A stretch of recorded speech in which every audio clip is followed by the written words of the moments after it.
Hello? It's Christy Gray, your newest hype girl and astrologer. Welcome to the Cosmic Hotline. Hi, gorgeous, and welcome to this week's episode of the Cosmic Hotline. Before we dive into anything related to the stars, I wanted to take this opportunity to say thank you for tuning in, coming on this celestial journey with me, but more importantly, I hope that you've had the most magical start to 2023. If you tuned into last week's episode, you would have probably picked up that I've been doing a lot of reflecting and thinking about who is the person that I want to become stepping into 2023. And I think that reflection, even when it's not Mercury retrograde, is integral for becoming the best versions of ourselves, but more importantly, how we step into and become our highest self. Now, as promised, I wanted to bring you some insight as to what you can expect this week when it comes to the stars in 2023. And I'm a big believer in not rushing these things. I'm a big believer that whether it's when I'm sitting down to write horoscopes or whether I'm tuning into somebody's natal chart, that I actually take some time to think and contemplate, because I always see the stars in astrology as a part of a greater whole. Even when it comes to your natal chart, sure, you can Google something singularly. Where is your Chiron placement in the natal chart? What does it mean? What sign is it in? What does that represent, or what house that it's in? But it's always really important to know that that Chiron placement or your sun placement or your moon placement, it's a part of something bigger than that singular piece of the puzzle. And so even when I was looking at what was coming up in 2023, it's imperative that I'm looking at and I'm unpacking the layers of, well, where have we been? But more importantly, where are we going? And how does this fit into the bigger scheme of things? I always say when I'm connecting with someone is that I build your astrology story. So just this episode today is based on the 2023 stars. We're essentially building on our collective astrology story. And then also you're building this into your own life and how this relates to you and your own story. Now, in my opinion, I believe that this episode has come at the perfect time. There was a reason that I chose not to record this episode last week. Not only because I think that you need space to reflect before you go out and create something, it's important to have that space to actually think about what is possible for me. And I truly believe that not just because I'm now recording this episode, when it's a brand new astrological year, there's some energy that comes with that.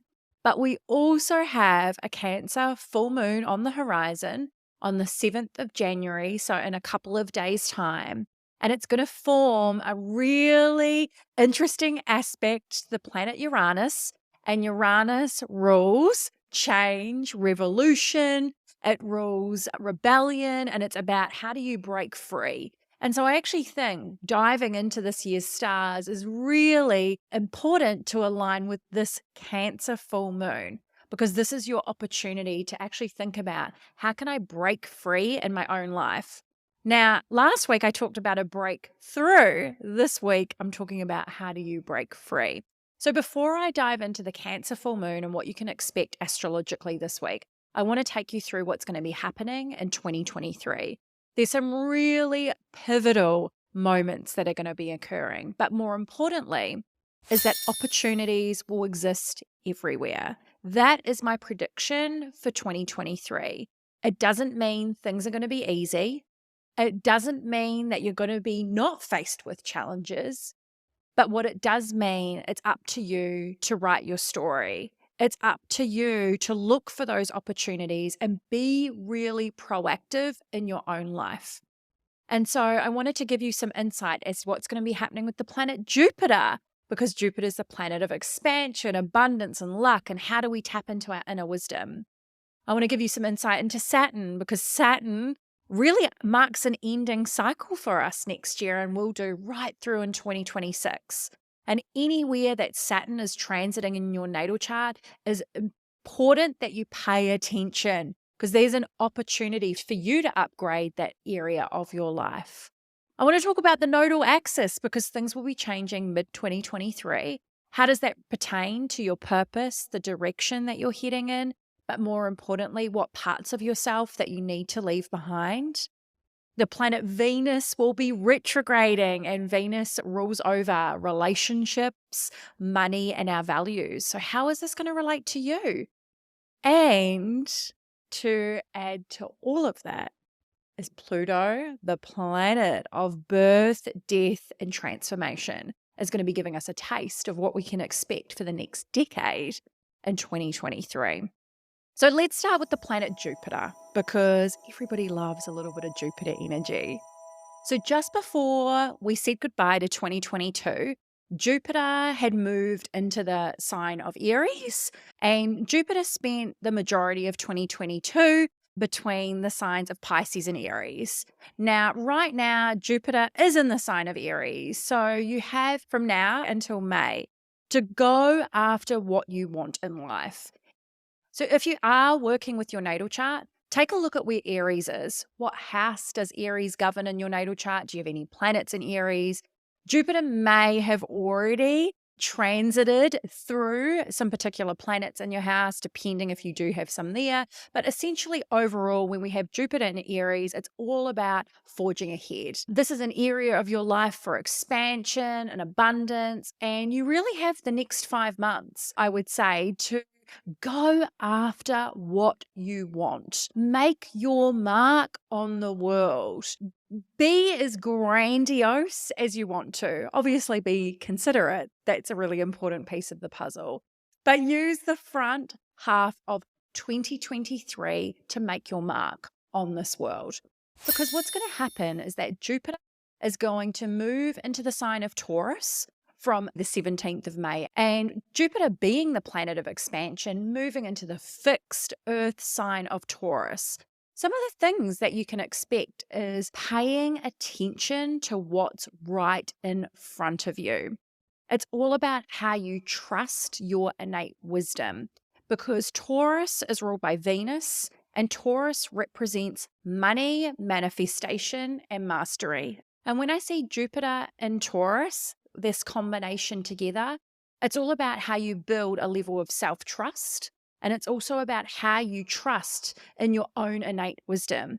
Know that you have all the knowledge, the ideas, the tools, and the resources available to you. It's now up to you what you choose to do with them. And a big piece of this is paying attention to what's actually happening, which is actually really timely, especially because last week I talked a lot about being versus doing.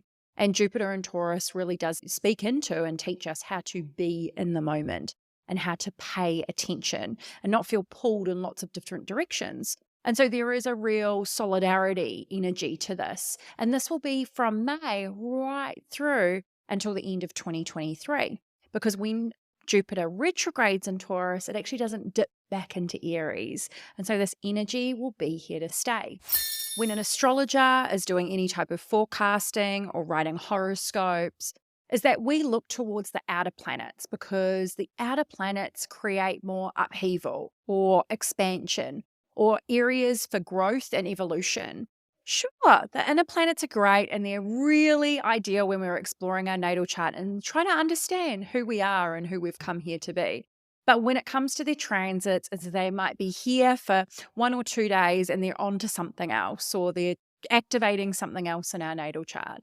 And so this is why we tend to look towards Jupiter, Saturn, what's Neptune doing, where's Uranus this year, and Pluto, because they help us to understand the larger themes that are essentially playing out. Now, I'm not going to go through every one today because I wanted to pull out the ones that I believe are the most significant, and I wanted to unpack them in this episode. So we've covered off Jupiter, but what's happening with Saturn? Because Saturn, ruler of time, and how we respond to authority, and wherever Aquarius is in your natal chart, you've definitely had some lessons probably over the last few years from the planet Saturn, purely because it has been transiting in the sign of Aquarius. However, Saturn will be moving into the sign of Pisces on the 7th of March, and it's going to stay in the sign of Pisces right through until 2026. And it's really interesting because anytime planet moves into Pisces or starts to transit a 12th house, if you're working with your own transits, as it really does mark the end of a cycle. And that's exactly what Saturn in Pisces is doing and is going to be doing. It's not about hard and fast change. It's more about slow and steady wins the race. So how am I foreseeing this? Because of, again, this is a part of a greater whole. Right now, let's be realistic, technology is noisy. And I've spoken a lot about how I believe, as a bit of a prediction, not that I have to do them or vocalize them too often, but I do believe that we're moving towards conscious consumption. Whether you're a creator or you're a business owner, it might be how you utilize social media in your business or how you choose to create moving forward. I was only talking to my creative team this morning, and we all switched off from social media at some stage, or even our phone, and looked at the sky and actually spent time connecting with our loved ones. And we had this conversation around how we all were consciously switching off and how do we maintain that moving into this new year. And what I shared and offered up, and when we talk a little bit about Pluto and Aquarius in a moment too, is that I said to the girls, I was like, you know what? There's a reason we're having this conversation today, because we're not the only ones having this conversation. We're all starting to look at ways that we can consume consciously, whether that is what we buy on a day-to-day basis or how we consume technology. But it's all about how we take ownership over that, and more importantly, radical responsibility. I think for some of us, we'll be working towards that incremental ownership because we've already taken a lot of necessary steps in 2022. But then for some of us, that some people are going to need to take radical ownership. Because things are changing, things are evolving. We're never going to stay the same or go back to how we were living before. So know that we'll be craving more connections with people. Even if you're an introvert, you'll be wanting to connect in new and innovative ways. So how you take radical responsibility over how you use your phone, how you choose to connect with people. No more doom scrolling and disassociating. You get to live your life. And that's the really exciting thing with this particular transit. So what I'm going to offer up to you today, which I think is really pertinent to this combination, is if you want to see a change in the world, don't just talk about it, become it. That's what Saturn and Pisces teaches us. I don't know if I've shared this publicly, but a lot of people have asked me about what I foresee happening through an astrological lens over the next few years. And there are some astrologers that do predict doom and gloom. I truly believe, though, that is their own biases being projected onto the client or in the conversation. I definitely think we're moving towards change, and through a psychology lens, anytime we embrace change as a human being, it's unfamiliar, it's uncertain, it doesn't feel safe, and so we resist it. So, of course, there's going to be some things that we're going to need to navigate to actually impact change globally. However, I don't necessarily see us really taking action until 2027. And so we've got over the next couple of years, is what I'd say, we're kind of starting to move through all this Pisces energy. And Pisces helps us to connect and realize and understand we're actually a part of a greater whole. But that's not about taking action. And so there's this divide that we have had, is that we're going to start to realize that it's important to consider other people's opinions. We don't have to agree with them, but how do we remain curious? How do we ignite a growth mindset? And how do we become more inclusive, is what I would say. Because really that Aries energy, it's going to start to heat up probably mid-decade. We're going to really start to see, okay, we've now talked about this a lot. We've now realized that we need to find some solutions here, Pisces energy. And then when we start to see that Aries energy kick in, that always starts the beginning of a new cycle. And so we've got a bit of work to do, is what I would say, but it's not doom and gloom. The stars are serendipitously celestial, is what I would say this year. And so some of the things that you can do, what does this look for you on a day-to-day basis? Or what do I foresee some of the trends being? I definitely think we're already seeing them with ritualistic living, whether it's turning your morning routine into something that's really truly special for you, whether that's setting up an altar or pulling an oracle card or a tarot card. It's how do we build a connection with ourselves and how do we ritualize it? Our spirituality will continue to grow. And I foresee some continued growth in the psychedelic space, which I think is really exciting, is we are all right now searching for meaning and purpose. Anytime we have a big Piscean Neptune flavor, we're always asking that question, what gives me meaning and purpose? We're trying to understand, who are we? Now, this is the one I'm the most excited about. And I'm the most excited about the planet Pluto, purely because we have had Pluto over the last decade moving through the sign of Capricorn. And for the first time in 2023, we're going to get a taste of what Pluto in Aquarius feels like. And Aquarius as an archetype, because it is ruled by Uranus, is all about revolution and rebellion. And when we think of the planet Pluto, Pluto's the ruler of Scorpio. It's all about breaking something down. It's all about transformation. It's about rebirth. It's about empowerment. There's an element even of being, are you the victim or the victor with this particular archetype? So when we see Pluto in Aquarius, and it's going to dip its toes into the sign of Aquarius on the 23rd of March this year, this is all about understanding, kind of makes sense, right? With even having the Saturn and Pisces thread, that we are a part of a greater whole. Aquarius helps us to think about how we leave the world a better place, how we realize that leaving and impacting humanity in a really profound way doesn't just affect us, it's actually affecting generations to come. So there is going to be a huge breaking down of structures over the next decade. We're going to see continued changes in cryptocurrency. I definitely think with political leaders, we're going to see changes. We're going to have a lot more call for accountability.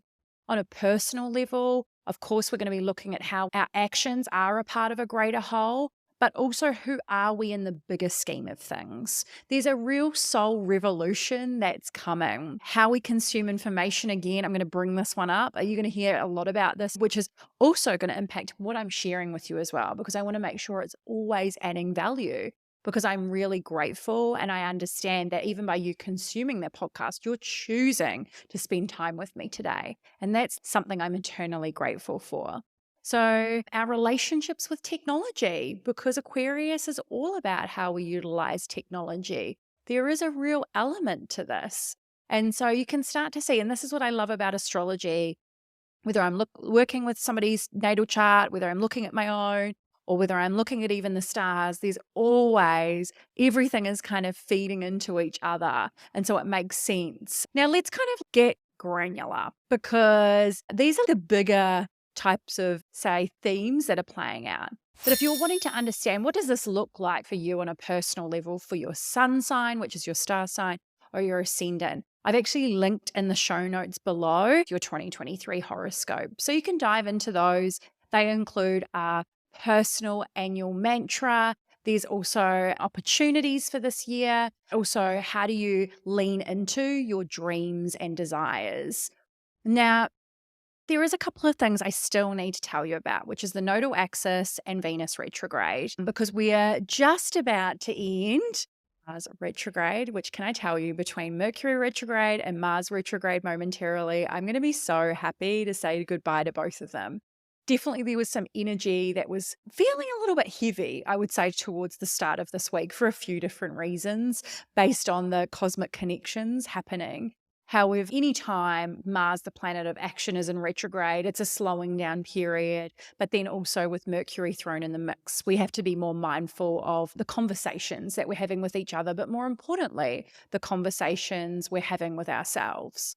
So Venus is the planet of beauty, love, money, and values. And this year, Venus is going to be retrograding. It happens biannually. It's something that we experience, and you're going to be feeling this from July to September. And so the 23rd of July is when Venus starts to retrograde. Now, a couple of key things with this combo is that number one is because it will be retrograding in the sign of Leo, there is going to be a huge theme around what you're passionate about. What ignites your creativity? How do you express yourself? Do you give yourself permission to shine? We're going to get a double whammy of us reviewing our relationships just purely because of what's happening with the nodal axis around that time too. So that's going to be an opportunity to really take a look at, am I following my passions? What are some of the money lessons that I need to either work through, whether it's a money block or whether it's working towards more of an abundant mindset? We're going to definitely have some of those key themes there. Now, the caveat I would say, and of course, we're going to unpack this closer to the time, but I always think it's interesting to share, is that most people, what do I do or what do I don't do when Venus is retrograding? And I'm always saying, never start a new relationship. Interesting because that was totally when Pete Davidson and Kim Kardashian hooked up, and I remember sharing a lot online. I think even one of the articles I wrote for Media, I put at the bottom is don't do a Kim Kardashian and Pete Davidson, even though I'm obsessed with Pete Davidson. It doesn't mean you can't make it work, but it just may not have sustainability is what I would say. It depends obviously of what's happening within the connections in their natal charts. Don't ever get any Botox or any beauty treatments during Venus retrograde, because what can tend to happen is we might be seeing something with rose-colored glasses, or we might think something's a really good idea. That's when normally people cut a fringe, and then after Venus has gone direct, they'll hold up. Why did I actually do that? It's all about how can you be extra, but without the drama. And then on the 13th of August, we get this beautiful Venus star point, which happens every year, where Venus and the Sun will connect. So that's going to be a very serendipitous day. So more on that later in the year. Stuck wondering what's on the horizon? Well, Astrostrategy may be the celestial edge you're looking for. Astrologers gain insight into what's coming up using your transits and progressions. This information is then customized specifically to you and your unique natal chart. And I'm not talking the repetitive information on CoStar, but let's be real, it's a great place to start, and it's where I started too. But there's way more insights you can access. And this is why I created my signature formula, Astrostrategy. Astrostrategy is 4 sessions spaced out over 9 to 12 months, you choose. And at each session, we reflect on the last quarter, identifying the sticking points, what's been happening in your life, and how you've been managing your time, energy, and greatest potential, all through the lens of your natal chart. Plus, we explore what's on the horizon. How can we look ahead at the most impactful and influential activations so that you can take big leaps towards your higher self? At each session, you'll walk away with an astro strategy. So think of this as your own personal horoscope and a plan in place to step into the energy of your higher self. If you want to know more, you can head to christygray.com or send me an email at hello@christygray.com for the 411. So how does all this information I'm sharing with you today work in the bigger scheme of things of the direction that you're going in? Well, normally when I look towards direction, I'm looking towards the nodal axis, because the nodal axis gives us clues to go, okay, what do we need to let go of and leave behind? And where is the energy or the direction that I need to head in? Because our south node represents past life influence or our comfort zone or what our soul has already mastered. And the north node is our north star. It's what do we need to do to integrate everything we've already learned and all the wisdom we have to actually channel and work towards our north node for mastery. And our nodal axis is actually related to the eclipses. And so this year on the 18th of July is the nodal axis is going to change. So at the moment, we've got South Node in Scorpio, North Node in Taurus. And I spoke a lot about, and I've even written some articles on this as well, around how have we been leaning on our inner resources, how we've been working towards pleasure and joy and what's important to us. And more importantly, realize that we can actualize our potential. But that comes down to what we do on a day-to-day basis. When it moves into the Aries Libra axis, because the North Node will be in Aries, the South Node will be in Libra. And so there's an opportunity for us to make some bold moves. New beginnings are on the horizon. Do we have the courage to be a leader? Are we going to forge ahead when it comes to working towards our goals? But how do we do that while still being considerate to the people in our life that are of great importance to us? Because that's what Libra teaches us. It's all about how do we still include everybody that's important to us. And it's not about people pleasing, but it's more so about how do you put on your oxygen mask before assisting others? and how are you intentional about what you choose to do. That's going to be really important, of how do you forge ahead and work towards what you want and know and have the courage to do so, while also knowing, again, everything we've been talking about, that you are still a part of a greater whole. So I'm very aware this is a lot of information, baby. And I always knew that this episode would be, because I understand with astrology, and as I've shared time and time again, is astrology is a language, not a belief system. You don't just learn a new language by going to a class and then leaving the class and knowing how to speak it fluently. There's little breadcrumbs that you pick up along the way. There's nuance to the cadence of language. And I always say words are wands. And so that's why sometimes, even when I was sharing last week, that you might hear something so many times and then there's just this one moment and the right time where you're open to receive and the penny drops and you're like, oh, I get it. And so I'm going to continue to talk about these. We're not going to be leaving them behind, but I'll try to give you new things to consider in 2023, because that's my goal with the Cosmic Hotline, as I can continue to bring you accessible, high vibrational astrology every single week, but also challenge not just my own perspective, but yours too, so we can continue to see things through a growth mindset. And we can continue to work towards how we manage our time, energy, and greatest potential. Now, in saying that, what does this mean for you for this week? Well, with the Cancer full moon that we're about to embark on the 7th of January at 9:07 a.m. on Australian Eastern Standard Time, because that's where I roll. So the sun will be in Capricorn, the moon will be in Cancer. And there's this beautiful connection to Uranus, which is the planet of revolution and rebellion. There's also this connection to the North and South Node. And then we've got, with the sun in Capricorn, Mercury's really close by. So as I kind of shared at the beginning, is that this is an opportunity to find safety and security in your world. Anytime Cancer is involved, it's all about how do we feel safe, whether we feel safe in the place we live, whether we feel safe in our bodies. There's a real element of safety and security and nurturing our internal world. And so if you've had any emotional outbursts this week, even if you're really excited that it's a new year, or if you've even been challenging yourself emotionally to think beyond your realm of possibility, that's really normal. And that's actually a really good thing. It's really important that you take care of you more than anything else. It's a very nurturing energy. The other part to this as well, with Uranus and the North Node thrown in the mix, it's again, you're going to want to break free. So you've got to make sure you've got a right outlet for energy expenditure.